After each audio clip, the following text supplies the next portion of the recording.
For years now, the world has been watching the endless cycle of headlines, the grim statistics, and the heart-wrenching images from the front lines in Eastern Europe.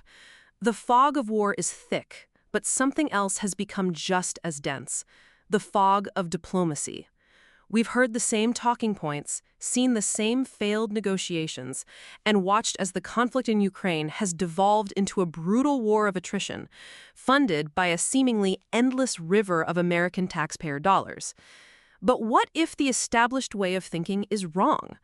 What if the key to peace doesn't lie in the hallowed halls of the United Nations or in the cautious bureaucratic corridors of Brussels? Today, we are witnessing a seismic shift. We are going to cut through the noise and analyze the raw, unfiltered statements from the three men at the absolute center of this crisis: Ukrainian President Volodymyr Zelenskyy, Russian President Vladimir Putin, and the man whose approach could change everything, President Donald Trump. What they are saying and what they are not saying reveals a potential path to peace that the political establishment never saw coming. This is the story of a high-stakes negotiation where the future of global stability hangs in the balance. Before we can even begin to talk about solutions, we have to face the brutal reality on the ground. This isn't a political abstraction. For the people of Ukraine, it is a daily nightmare. The cities, once vibrant, now stand as skeletal ruins. The fields, once fertile, are now scarred by trenches and littered with the machinery of war. It is a profound human tragedy. And on this point, incredibly, all three leaders seem to agree. President Zelenskyy's exhaustion and urgency are palpable. His words are not those of a politician, but of a leader pleading for his people's survival. Thank you very much for your efforts to help solve this war. We need to stop the war. Even from Moscow, President Putin, a man not known for emotional displays, has called the conflict a tragedy and a terrible wound. And President Trump, watching from afar, has consistently highlighted the staggering human cost. People are being killed, and we want to stop that. A lot of people were killed last week, a big number. A lot of soldiers, on both sides. Everyone says they want the killing to stop. It's the one piece of common ground. But for years, that's all it has been: words. The old diplomatic playbook has failed. The strategy of pouring hundreds of billions of dollars into the conflict has only prolonged the agony. So if everyone agrees on the problem, why has a solution been so elusive? The answer lies in the fundamentally different way each leader views the world, and it's here that we begin to see the emergence of a radically new approach. When Donald Trump speaks about Ukraine, he doesn't use the carefully crafted, ambiguous language of a traditional diplomat. He speaks like a businessman, a negotiator, and an American president whose first and only loyalty is to the American people. After recent discussions, he projected pure confidence, stating, "We've had good discussions and we've had progress, substantial progress. There's a possibility something can come out of it." But his diagnosis of the problem is where he departs entirely from the Washington establishment. He lays the blame squarely at the feet of his successor. This isn't my war. It's Joe Biden's war. He had a lot to do with this happening. I want to get it ended. If the correct election result would have been given, this war would never have happened. For Trump, this isn't just a talking point. It's the entire foundation of his strategy. He sees the conflict as a direct result of American weakness on the world stage under the current administration. And his solution is pure America First logic. He's made it clear the days of the blank check are over. We're not giving anything. We're selling weapons. He points to the more than $300 billion spent, arguing it was squandered by a corrupt administration. His plan is simple. Ukraine and Europe must pay for the best defense systems, like the Patriot missiles he calls 100% foolproof. It's a transactional approach. Help our allies, but protect the American taxpayer. He also rejects the idea of a simple ceasefire, calling it a strategic blunder that just allows both sides to rearm. He's not looking for a pause. He's looking for a permanent deal, a real solution so we don't return to this mess again.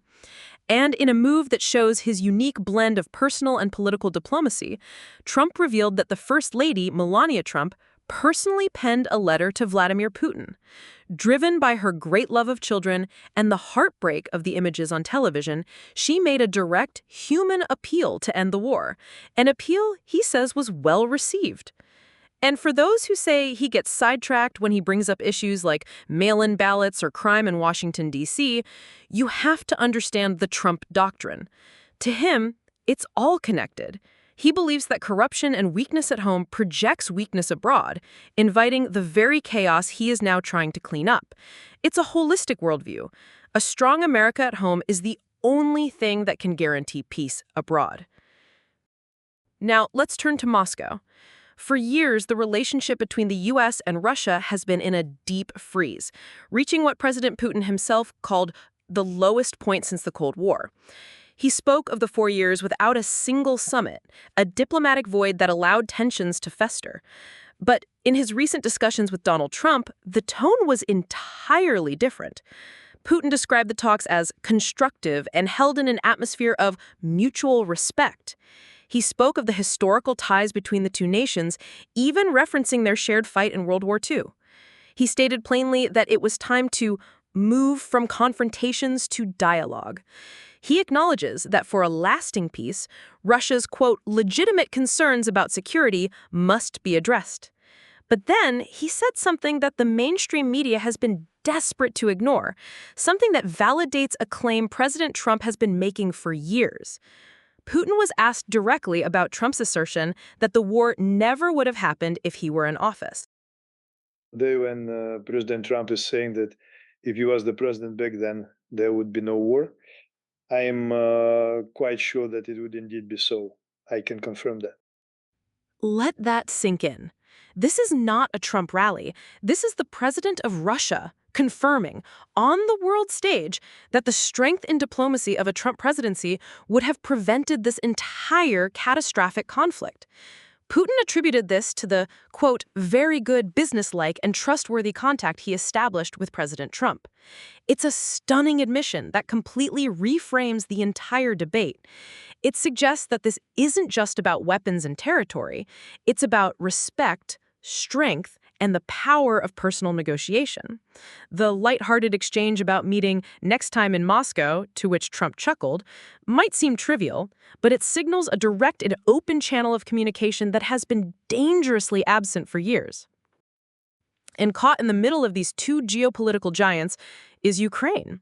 When President Zelenskyy was asked what he needs from President Trump, his answer was one desperate, all-encompassing word. Everything. He needs the weapons, like the Patriot systems. He needs the financing. But more than anything, he needs security. Ukraine has expressed a desire for NATO-like protection, a guarantee that this can never happen again. This is the tragic paradox of their position. They are fighting for their sovereignty, yet their survival depends almost entirely on the decisions made in Washington and Moscow. The war has also pushed their democracy to the brink.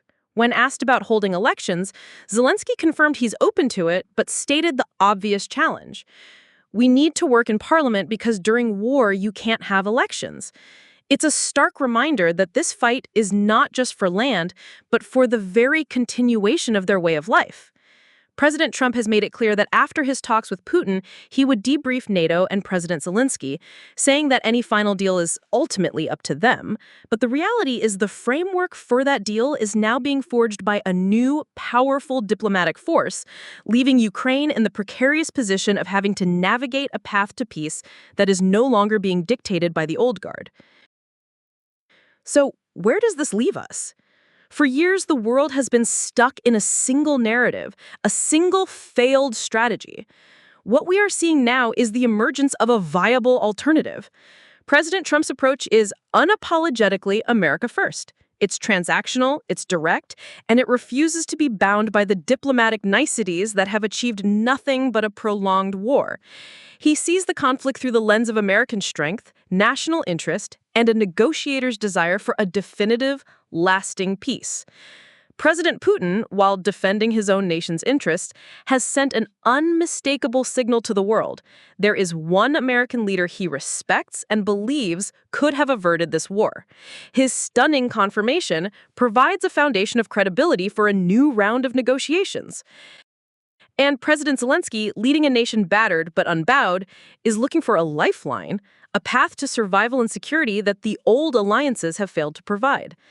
The road ahead is complex and fraught with risk, but for the first time in a long time, there appears to be a genuine opportunity to break the stalemate. This isn't about choosing sides. It's about choosing peace over perpetual war, solutions over empty rhetoric, and strength over costly indecision. The old way has failed. A new way, led by the principles of Donald Trump's art of the deal, may be the world's last best hope. The world is watching, not just in fear, but perhaps for the first time in a long time with a sense of genuine possibility.